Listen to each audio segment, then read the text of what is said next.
Thank you for all your help and support. Right, okay, so Sophia's asking, I'll just repeat that. Hello Heidi, it's Sophia. I love the Psychic Powers Development course and it has really helped accelerate my development. What I would like to know is what to do to prepare just before you go into a read. Thank you for all your help and support. Okay, right, now I get what's being asked of me there. So, before you do a reading, it depends what, this is obviously helpful for everybody. Before you do a reading, there are several kind of factors to consider. Okay, now the first one is, if you're new to it and you're doing a reading for somebody who you don't know, or maybe you do know, and what's going to happen for you in the initial stages, you're going to go, I don't know if I can do it. Okay, if in your head you think that it's just a kind of game that you're just playing with to see what happens, and you allow your thoughts to go to one side that you can't do it, and you go into, well, maybe I can. Will you allow yourself to say, well, I'll imagine that I can. If you do that, what it does is it just disperses all that negative self-talk that you can't do, because what happens as soon as you get into that, it blocks the flow. Okay, it will immediately start to block the flow. What you can do is, if you are more of a clairsentient type, then what you need to do is pick up something that belongs to the person, so that you can engage with their energy. So you can say, okay, I've got something that links to their energy. It doesn't have to be jewellery, although it's quite a good idea for it to be jewellery. It can be anything. It can be like car keys, or it can be a scarf they're wearing. You can even pick up information off things like that, or it can be, I don't know, a pair of sunglasses or something.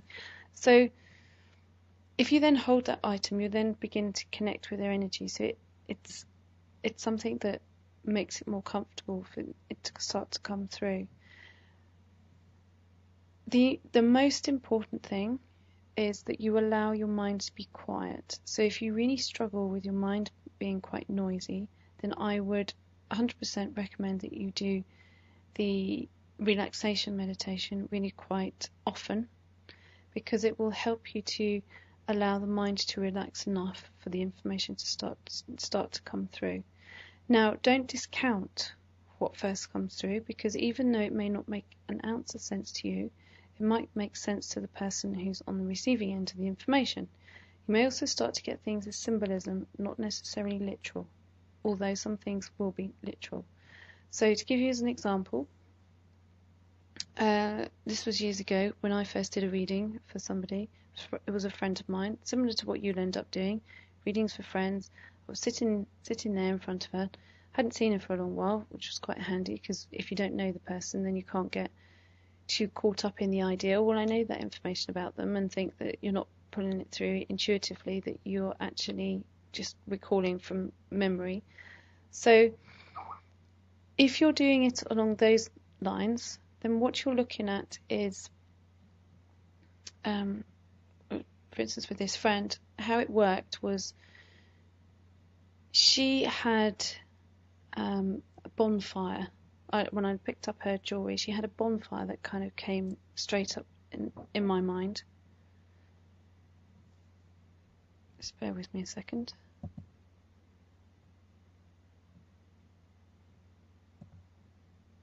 Okay, sorry about that. What came up in my bonfire came straight up in my mind, and I thought, oh gosh, that can't really make any sense. And then I saw all these bright green lizards all stuck to a concrete wall down a corridor. And again, I thought, well, it doesn't make any sense. You know, that's just random things. And after a while, because the image kept appearing, what I did was say to her, I said to her, what is, do green lizards, do they mean anything to you? Because it's really silly stuff. They're all stuck to a wall. And she said, She said, I've just been teaching English as a foreign language. She's been overseas, and where she was living, at night, what they were doing is they were having a big kind of campfire, and on the way to her room, she had to walk along a sort of set of concrete walls, and at night all these bright green lizards all stuck to the wall. So what I thought was absolute nonsense was something that related to her. So you don't discount things just because it doesn't necessarily make sense to you.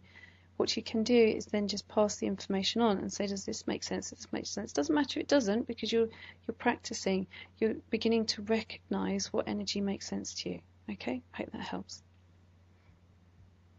Right, now getting into the last question. So I'm sorry if I haven't covered you today. I do apologise. Hopefully the other things that have